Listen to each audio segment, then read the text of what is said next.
Some photographers say that you can't be a professional photographer without owning a full frame camera, and others swear by crop sensors for their affordability and literal reach. If you're balancing passion with budget and wondering which sensor makes sense, then let's dive right in. By the end of this video, you'll know exactly when a crop sensor actually can amplify your reach and when a full frame sensor wins in low light. We're gonna break down the real differences, cut through the hype, and help you figure out which camera fits your needs. You've probably thought the bigger the sensor means better photos, but is it really that simple? When we talk about sensors, it's easy to focus on size, but understanding what that means for your photography is more important. A full frame sensor measures at 36 by 24 millimeters in the same classic 35 millimeter film, whereas an APS-C sensor, or better known as a crop sensor, actually measures around 23.6 to 15.6 millimeters. And this difference gives cameras with a crop sensor a crop factor of about 1.5. And if you're using a Canon Micro Four Thirds sensor, it's even smaller with a 2 times crop factor. They shape how your photos look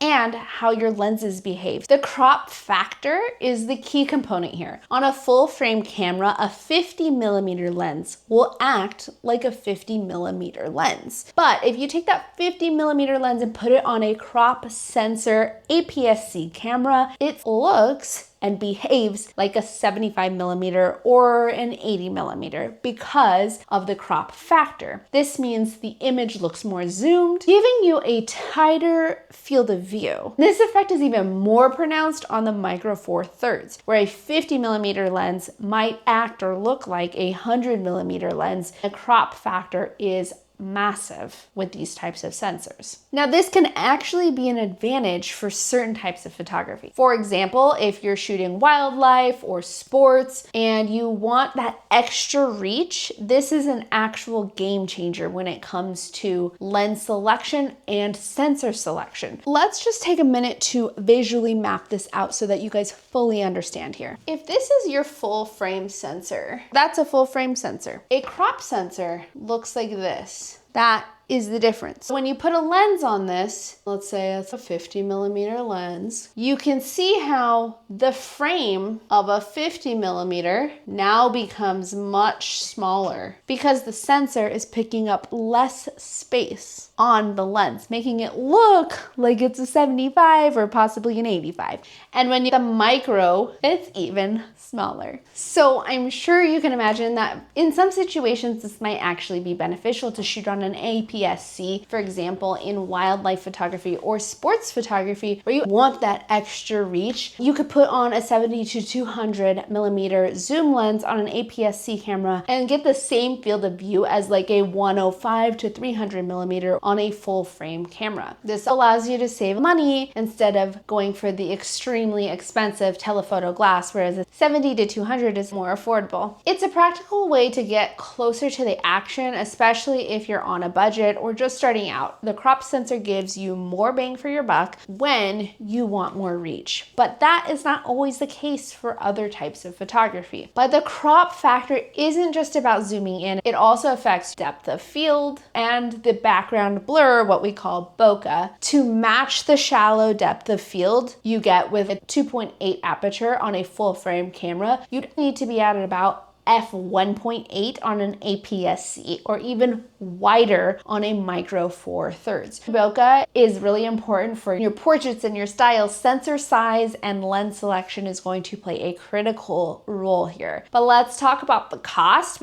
because for many people that's a deciding factor. For crop sensor bodies and lenses, they often cost 30 to 50% less than a full frame equivalent. It allows you to build a kit sooner. This might be critical for photographers who are juggling gear costs, family budgets. The smaller sensor size means it's less expensive to manufacture. So you can actually put together a full solid setup without breaking the bank. This makes crop sensor cameras a popular choice for beginners or anyone who's wanting to maximize value. Despite the smaller size, today's crop sensor cameras deliver impressive image quality for everyday photography. Photography, including portraits, travel, family events, can actually be hard to tell the difference between a crop sensor and than a full frame camera, especially if you have sufficient light. Some of the advances in sensor technology mean you still get really high resolution and sharpness, along with performance. This is why many people start with a crop sensor camera and stick with it for years as their skills grow. I started with the crop sensor camera and then decided to upgrade. And if this isn't yet a professional gig for you, you might want to consider a crop sensor camera. But if you need wide fields of view, this is where the sensor size might actually make a difference. Now that you have a better understanding of the difference between a full frame and a crop sensor in terms of size and reach, let's talk about why a full frame still dominates in some scenarios. So when you want the most out of your camera's sensor, a full frame is where the conversation actually gets serious.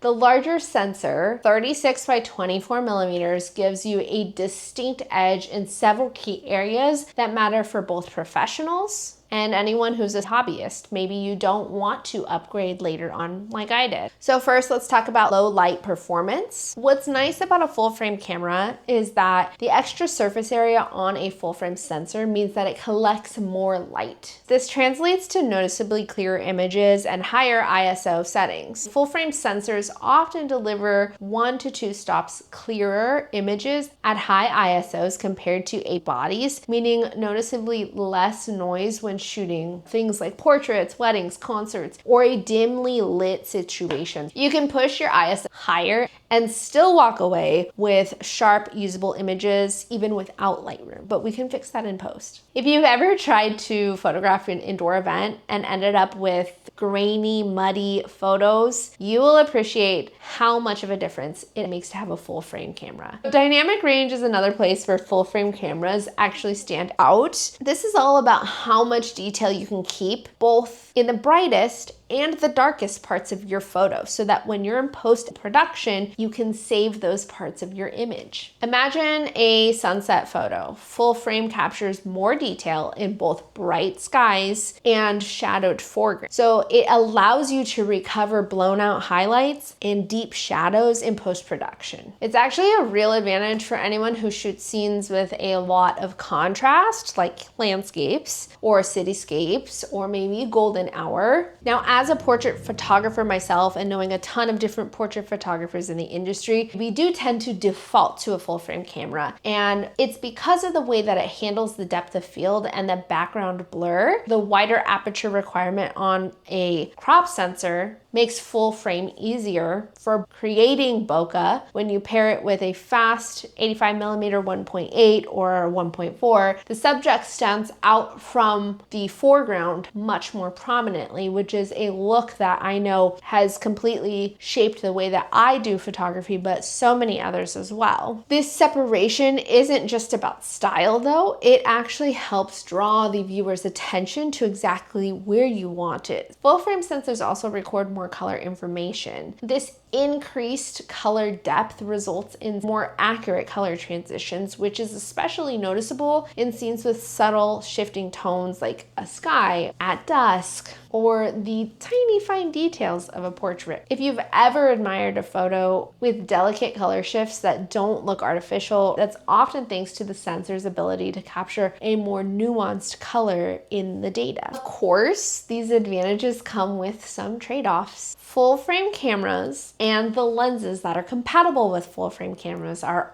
always more expensive. The bodies themselves cost hundreds, if not thousands more than a crop sensor camera. And full frame lenses tend to be larger, heavier, but I do notice a very big difference in image output on a crop sensor versus a frame lens. If you're someone who likes to travel light, you often are out shooting for long stretches of the day, or extra bulk can actually be a downsize. This might be something to consider when you are looking at your bodies and your lenses and what you want out of your setup if you want it to be simple and portable. So if full frame delivers better light capture and dynamic range, but at a higher cost and weight, how do you decide? The answer isn't just about specs or price tags. It really comes down to, what do you want to do with this camera? What do you want to capture? And what do you need the camera to do? How do you like to shoot? For example, I've always done portraits. I've always done weddings. I've always done maternity, where low light was a non-negotiable. I went with a full frame option. I definitely like more wide angle lenses, wide sweeping shots, and it was no question for me.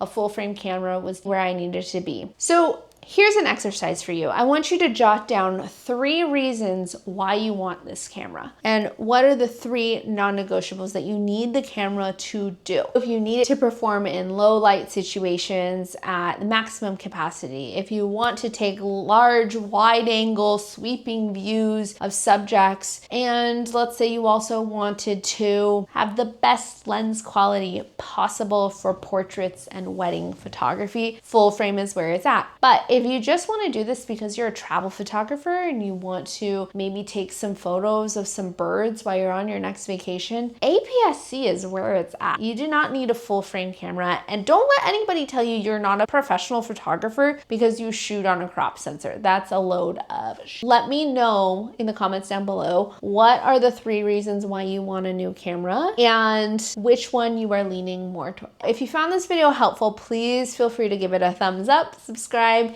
and hit the bell for the next time that I create a new video. Oh, and I almost forgot. If you guys are just starting on your photography journey and you want a little extra help and guidance, I actually have a brand new course that I am launching. It's a 6-week course to demystify photography and make this something that's easy to understand so that you can take better photos and potentially start this professionally if that is the goal. If that is interesting to you, I will leave you the link down below. We are starting on July 6th with week 1. I can't wait to launch this. I'm so excited. So far, we have a couple students who already signed up, so really excited for them to get some wins. Some of them have already started booking their own professional shoots, which is amazing. Beyond that, we're also going to be doing some behind the scenes videos as well, so you can actually see how I direct my clients, get the shot, what's my setup, all the behind the scenes features of how to run a professional shoot and get amazing photos from booking all the way to delivery of images. If that is interesting to you, check the link down below. I can't wait to see you next time. See you later. Bye.